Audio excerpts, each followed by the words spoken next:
Good evening, everyone.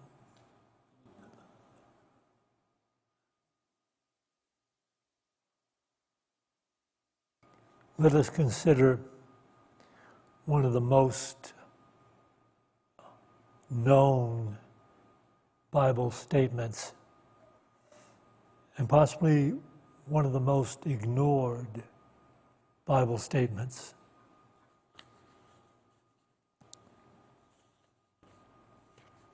This is in the book of Matthew, chapter 7. Judge not, that you be not judged. For with the judgment you pronounce, you will be judged. And the measure you give will be the measure you get back. Judge not, that you be not judged. For the judgment you pronounce, you will be judged by. And the measure you give will be the measure you get back. This is not a statement relating the activity of karma as most people think about it. Most people think about karma in time and space, so that the things that we do that are not in keeping with divine law create negative response somewhere in the future. But karma, I have come to believe, is not something that occurs after the fact. I've come to believe that karma actually takes place immediately as we are involved in that particular judgment or condemnation. And so I think that the Course in Miracles corroborates with me on that when it relates things like this. This is from page 114 in the workbook, A Course in Miracles workbook. You who were created by love, like itself, can hold no grievances and know yourself. To hold a grievance is to forget who you are.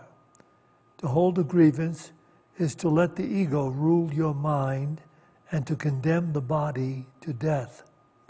Perhaps you do not yet fully realize just what holding grievances does to your mind. It seems to split you off from your source and make you unlike him. It makes you believe that he is like what you think you have become. For no one can conceive of his creator as unlike himself.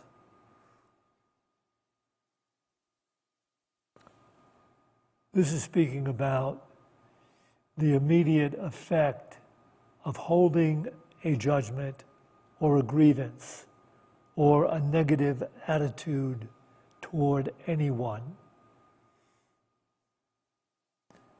You who were created by love, like itself, can hold no grievances and know yourself. To hold a grievance is to forget who you are.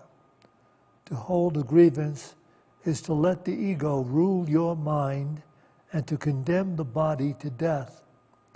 Perhaps you do not yet fully realize just what holding grievances does to your mind. It seems to split you off from your source and make you unlike him. It makes you believe that he is like what you think you have become. For no one can conceive of his creator as unlike himself. As is the case with the Course in Miracles, this also is a very pointed admonition to anybody who's really seeking to understand life. A grievance literally cuts one off from their source, and the source in here is noted with a capital S, which refers to one's creator or the creator. So that when one is holding a judgment or a grievance against anyone or a grievance against anything, it doesn't have to be a person, just a grievance against the kind of work that you have to do.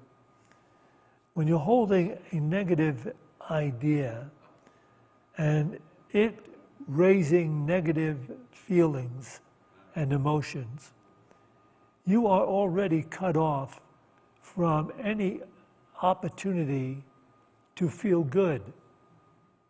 You will not feel good. You will feel possibly vengeful, or you'll feel something has to be done to fix that person or that situation. They're mean. They're bad.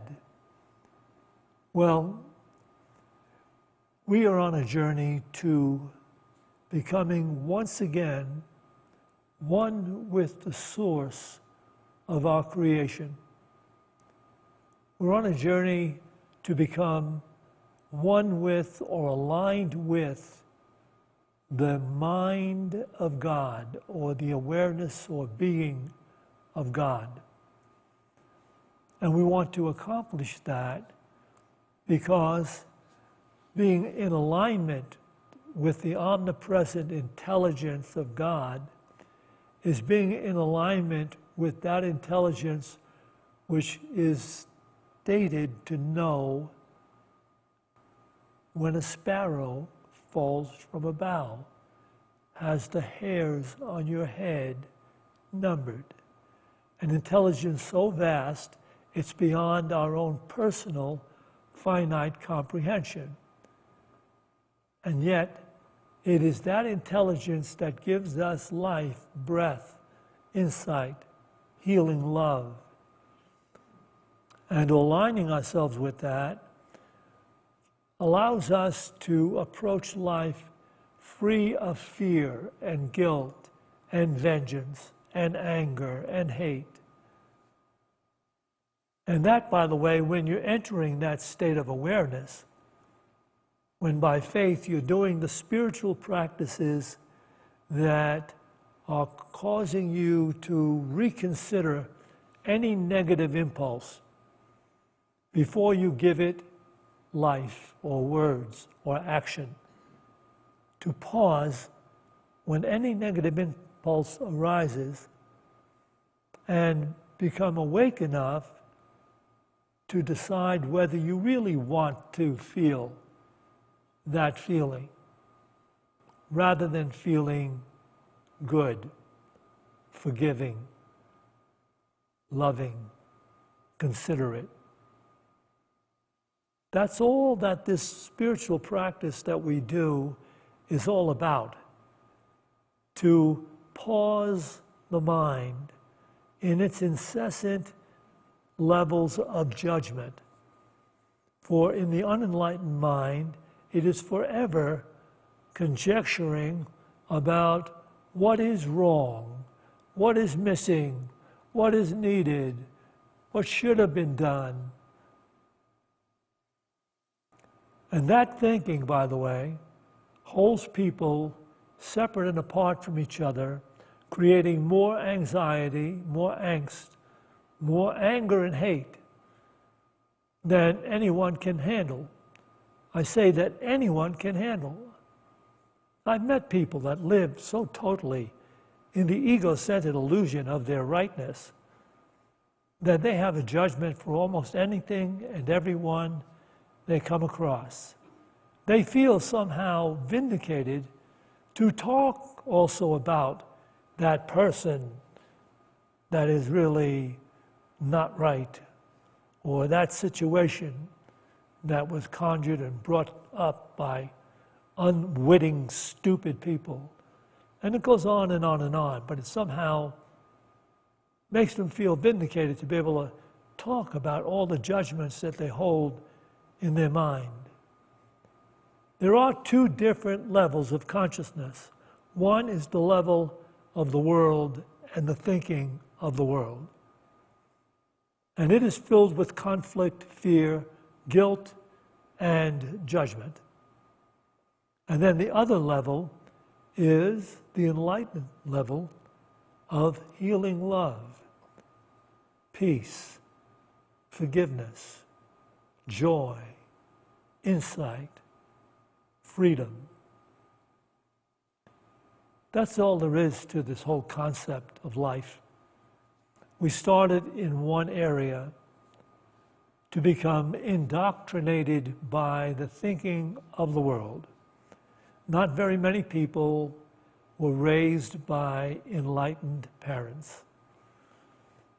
And so they received these limited understandings, these limited ideas of life that have held them separate and apart from their brothers and sisters for long, long years of living. And perhaps at some point, they became so dispirited, so disgusted with life and its frustrations and the conflicts that they decided to try something new, and they try something like Unity, or one of the books by one of the masters, or one of the modern day teachers. And then it opened them up to the possibility of living in a more beautiful, harmonious place in awareness.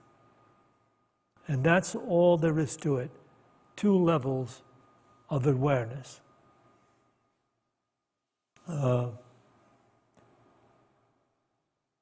I sometimes give the illustration of living downstairs in a ghetto where violence and crime are the way of the world. And drugs and alcohol are proliferate throughout. And you can hardly trust anyone. But that's just one level. And then in this place, there is a staircase in consciousness that you can incrementally start to rise above that thinking and to cast out the limited thoughts shared on that level, and to decide within yourself, I'm not going to participate in that thinking anymore. And as you climb this stairway in your consciousness, you begin to have experiences that are harmonious. Unexpected, beautiful things are said to you. Unexpected activities occur. Things go better in every way as you're climbing this stairway in consciousness. And so A Course in Miracles only speaks directly to all of these truths.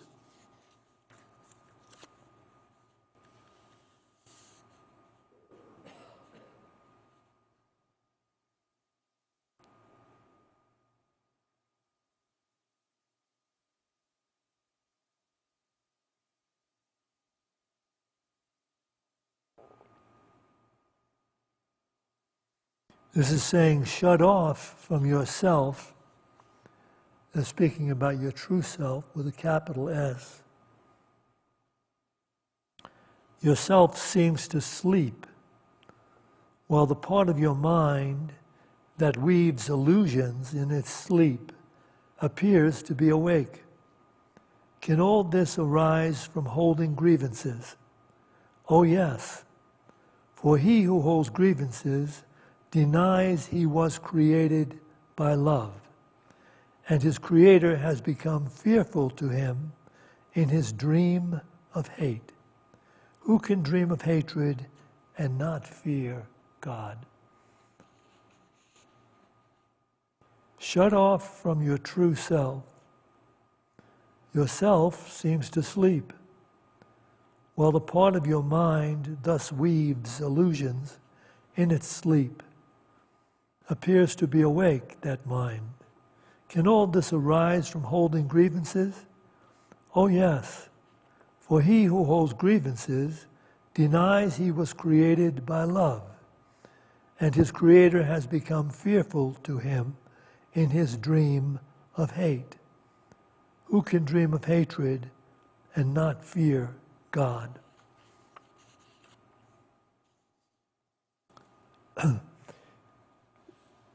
You have one small advantage here in Unity of Boulder, because I grew up learning all the limited things that the world had to believe.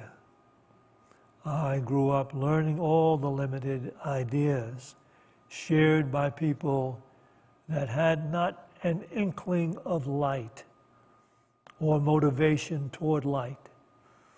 And I grew up on the streets of Union City and Jersey City and Hoboken, where it was simply a belief that life was a rat race and the best of life went to the biggest rats. That's how I grew up, thinking that, and having no real qualms about holding judgments or condemnations or actually doing things that were loveless in my life. So I had a lot of that going on for many years. So when I'm speaking to you about these certain spiritual principles, I'm speaking from experience. Not something I got out of a book. I wasn't raised in a beautiful family that had shared meals in the evening, talked over things about life, went to school, looked forward to going to college, had all the right things, always had enough money, always cared for. None of that was my life. My life was a struggle on the streets of insanity. And I can say that I didn't just awaken in a day or two of reading the Bible or something. I awakened slowly to the ideas that the people I was hanging around with, the people in my neighborhood, were not smart. They were bringing negative things into their experience by their beliefs. I didn't have a spiritual understanding of that, but I saw that they were in conflict with each other. So, and later on in life, I didn't go without grievances. Let me just give you some examples of grievances I had. A real strong grievance that I had took place in New York City when I was aspiring to be a writer. And you have to wonder, how the hell did he get from the streets of Union City to New York City aspiring to be a writer? It's in my book. You can read my book, Escape to Another Reality. But I had a grievance when I read a story in a newspaper about a dog that jumped through a window from a second-floor apartment in New York City and was killed as it hit the pavement. And the story also went on to say that there were numbers of other dogs that had jumped out of windows, many of them killed and some of them injured, that had jumped out of the windows of the apartment where they lived. And it was so disturbing to me because it bespeaks of the selfishness of people that would own a dog but not really have any kind of relationship to the dog's needs. So that, I don't know what reasons they may have had for, maybe they felt good when they came home and the dog licked their face, because dogs are like that. They give out unconditional love, even to the worst of masters. So maybe they looked forward to that when they came home, the dog jumping up and down and being very friendly to them. But when it came to caring about the dog, that was never part of their consciousness. So what they would do, and this has turned out to be another grievance that I had, when I was aspiring to be a writer, I used to go to Riverside Park, which was a half a block away from me. Riverside Park was a beautiful park that ran along the Hudson River. And it had grass and trees, had playgrounds for children.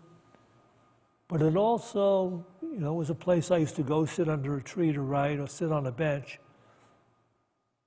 But it became totally contaminated with dog droppings.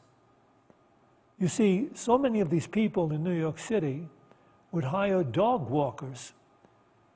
They were so self-centered and so intent on making every minute of their day involved in gaining more money, more prestige, that they used to pay a dog walker to walk their dog, possibly in the morning or maybe twice, also in the afternoon. Because there would be these dog walkers that had 5 or 6 dogs walking through the Riverside Park and doing their duty in Riverside Park. And it was another grievance that I had. I sometimes would, if I saw a dog walker walking nearby, I'd say, go tell the owners of these dogs, just write them a note. Oh, cruel master of this dog, have you no heart? Have you no feeling for this creature? Anyway, so those were part of my grievances in New York. Finally, New York passed ordinances. You had to clean up after your dog. Wherever that dog dropped, you had to clean it up. And that put a real limitation on these. The dog walkers were still working, most of them, with 4, 5, 6 dogs. And they had a super duper pooper scooper and a big basket on their side, and they would collect the poop, thank God. Human beings at that time to me seemed, I looked at them with judgment and didn't think about myself. I had enough limited ideas about life that held me separate and apart from having unconditional forgiveness, unconditional consideration, unconditional love. But I was growing toward that, and eventually I arrived. But it was only after a matter of years of attending the Association for Research and Enlightenment, and finally taking serious what the readings of Edgar Cayce were stating about living effectively, beautifully, joyfully, harmoniously, healthfully, prosperingly.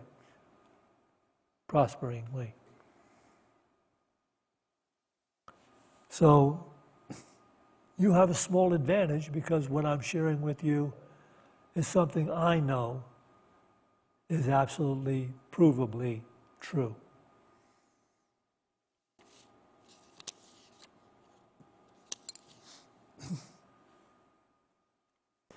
So here's the Course in Miracles, which fits right in with what I just said. Would you not be willing to relinquish your grievances if you believed all this was so? Perhaps you do not think you can let your grievances go. That, however, is simply a matter of motivation. Today we will try to find out how you would feel without them. If you succeed even for a little bit, there will never be a problem in your motivation ever again. Would you not be willing to relinquish your grievances if you believed all this about love and being created by love was so? Perhaps you do not think you can let your grievances go. That, however, is simply a matter of motivation. Today we still try to find out. Today we will try to find out how you would feel without your grievances. If you succeed, even by ever so little, there will never be a problem in motivation ever again. How would you feel without your grievances? And it starts off by, you may have some grievances, but you start off by catching yourself when you are inclined to share your grievances with someone else. So you catch yourself and you say, well, I'm not going to do that now.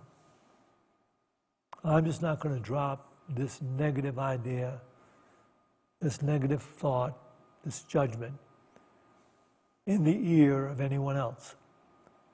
I'm just going to let it pass. I'm going to choose not to do the wrong thing. And then as you start that practice, that you want to catch yourself, whenever you feel the inclination, I'm going to enter into this conversation and bring them in on this grievance I have, I don't do it. And then you can decide that whenever you feel a grievance arising in your awareness, you pause and you make a decision as to whether or not you want to go down that road of negative feeling, judgment, condemnation, blame. Do you really want that to be your consciousness? And what do you think is happening in the entire universe around you if in fact you are reaping what you sow? So what do you think, where do you think all the conflict, negative conditions, fear and guilt come from? They come from one's own consciousness who is not yet awake enough to choose otherwise. Awake enough to choose peace. That's something I use on occasion, have used in the past. When I feel negative emotion rising about some issue, I pause and I say, I could choose peace instead of this. I could choose letting go. I could choose forgiveness. I could choose love instead of this. And then when you do that enough, those negative inclinations cease to rise within you, because they can only rise from your unawakened, unenlightened consciousness. But as soon as your consciousness begins to awaken and take back its divinity, take back that it was created by love, was created by peace, was created by forgiveness. When you start to take that back, the grievances diminish and then finally disappear. That is the journey of life for those that want to come to true life. I must admit, I do not know what particular event or experience in a person's life is going to start that person on this internal journey. I do not know what that is. I just know that it happens for different people at different times in different ways. But I also know that it doesn't happen for everybody who is, it seems to me, so caught up in the idea that they see life just the way it is in all of its limitation, all of its fear, blame, all of its sickness. And they're right. I've met them. Some of them are 60, 70, 80, even 90 years old. Have you imagined living 90 years in all of that limited experience and never deciding that there might be a way to feel good that has to do with the way you actually think. Can't believe it. All those years, you never ran into a book or a lesson or a person that actually gave you a pause to think, I need to do something with my mind. Well, that's the way life is. You see, there is no separate judgmental God that is going to deal with you on some distant day when you finally drop the body, which some people think, when we drop the body, then you go to heaven. Or for some people, they think they may wind up going to purgatory till God gets around to forgiving them. Something as ridiculous as that, I do not know. But they do have these ideas out there in the world that you're going to go to heaven. With all that limited thinking and feeling that you amassed in your soul, what do you think is going to happen when you get to heaven? You're going to have to find out. The first thing you have to do is go through the seminar, what it means to be alive in heaven. And you can't be an a-hole anymore. That's what they actually, the name of the seminar. So you have to figure out how to be a heavenly citizen. That is not to hold judgments or hold grievances or hold limitations about others. You have to be an emissary of divine light, love, healing, and peace. And you come to enjoy everybody sharing in that way. Well, there's no heaven except the heaven that is in your midst right now. You want to be in heaven, take to task your own awareness.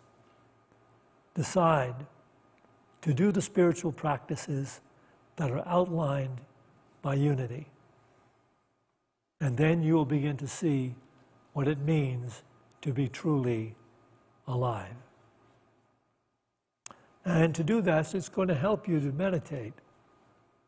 You see, when you meditate, you're sitting down or lying down, and you're putting a pause on the incessant, limited thinking, the grievances. You're letting it rest a while, putting it away, not giving your attention to it.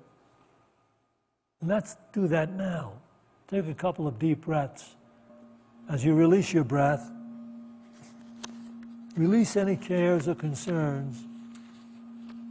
Release any grievances. You really, I don't know, I find it hard to believe that people get up and come to a meditation at night, at 7 o'clock at night,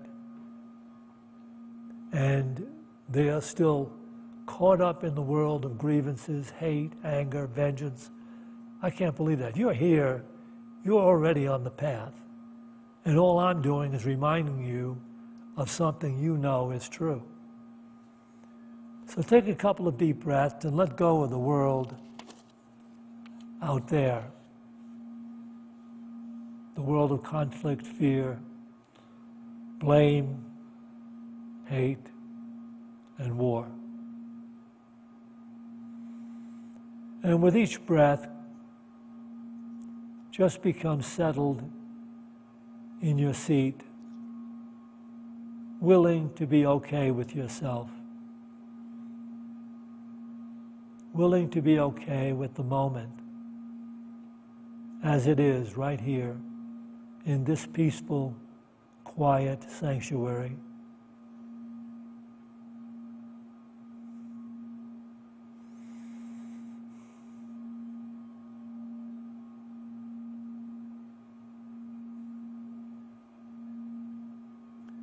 And you can help your awareness expand into the divine level of consciousness that resides at the core of your being by holding this mantra gently in mind.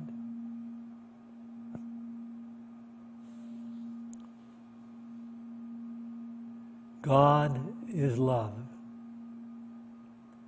Love is life. I am God's life. I am.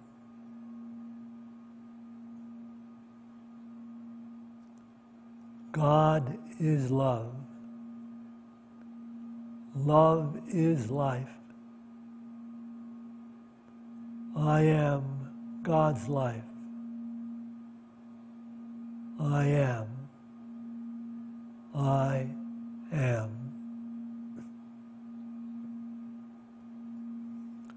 God is love. Love is life. I am God's life. I am. I am. I am. Breathing in the I, breathing out the am. I am. I am. I am love.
In this refined level of awareness, we will offer the names of those that have been submitted to our prayer list. As Norma calls each name, simply maintain this refined level of peace, and it will move as necessary to every name being called. Craig, Dylan, and Cassidy, Louis Jordan, Holly, Zachary, Tristan, Johnny, Joy and Chris, Vi Chapman and Corky Volt, Steve Sheets and family, Loretta, Jeannie, Ron, Jamie, you, Angela, Jackson, Tara Polo, Marna Lucilla, Giela, Marna Nicola, Aviota, Papi Rosario, Neil, Mammy Manita, Meal, Kathy Bonadio, Vu, Tony, Heather S., Gabrielle, Dan, Christy, Lori, Sandy, Ben Ignowitzki, Harvey, Sammy, Aston, Cara, Noah, Jake, Andrea, Andrew M., Ted W., Ted M., John H., Sarah D., Johnny Singer, Mark Newman, Pat Carassa,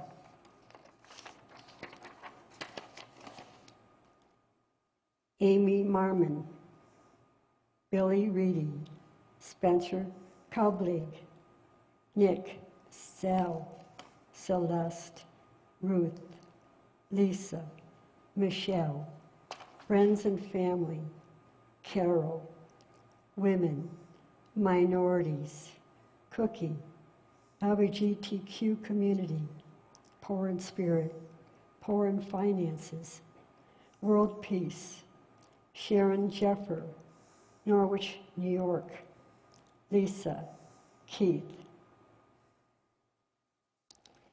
Mike, Gail, Greg, Bonnie, Tasha, Sheila, Joel, Marty, full disclosure of the truth, Brittany and Simon. And you can call out a name if you would like to do so at this time. Sandy Spahn, Dan Spahn, D. Matthew and family, S. Casey and family, S. Daniel and family.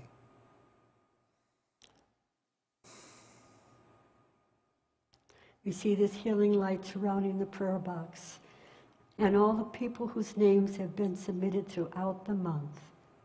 We see them healed physically, mentally, and spiritually.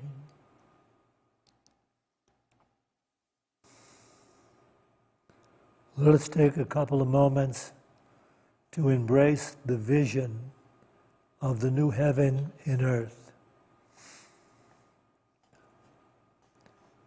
The new heaven and earth will occur with the rising of the divine consciousness into the awareness of everyone sharing this Boulder community with us. This divine consciousness rising in the awareness of everyone sharing the state of Colorado with us. And rising in everyone sharing these United States of America with us.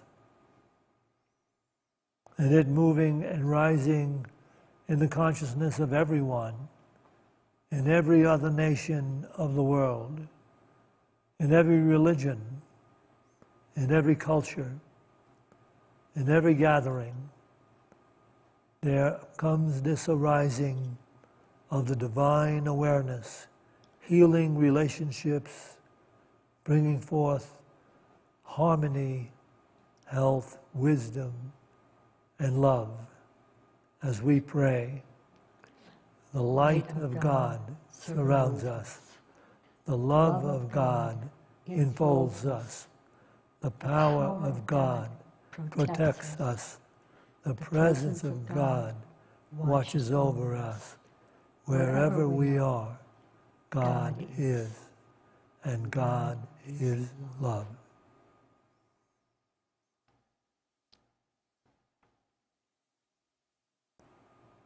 We will take an offering for unity now.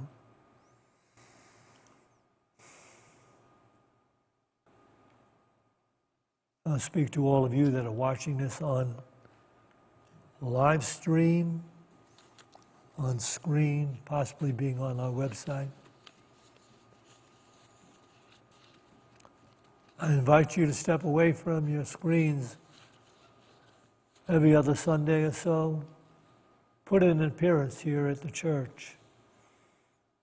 It'll feel so good to step into that place where we are always sharing the insights that expand us into the more loving, healing lives. So also, you might consider making a donation to Unity of Boulder. If you're tuning in to these services, seeking the insights that will improve your lifestyle, then you can't improve it any better than by making yourself a part of it, by supporting it with a financial gift. And everyone here can bring into their hands that gift they'd like to make to Unity of Boulder. And we can bless that gift with this offering prayer. Divine love, through me, blesses and multiplies all that I have, all that I give, and all that I receive, because I give. And so it is. Only believe. Love heals. Love, pure love, heals.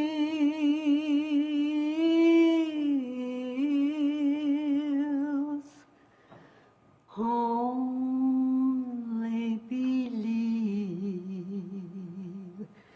Love heals.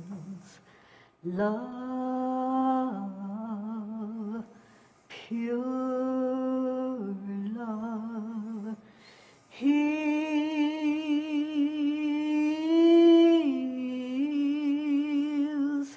Oh.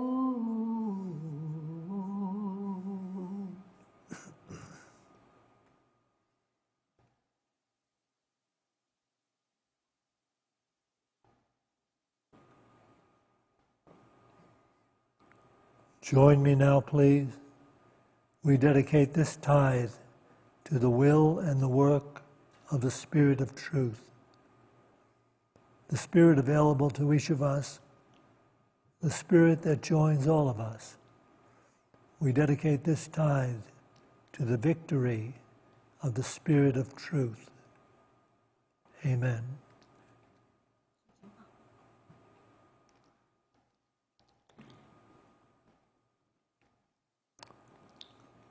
For those of you that might want to stay and chat, you can go through these doors to your left into the bookstore. We have tea and cookies there. We have nothing special going on this week, do we? No. And the bookstore is open, so we have books and gifts and wonderful conversation. So we'll see you all again on Sunday at 9 a.m. To everyone, have an awakened evening.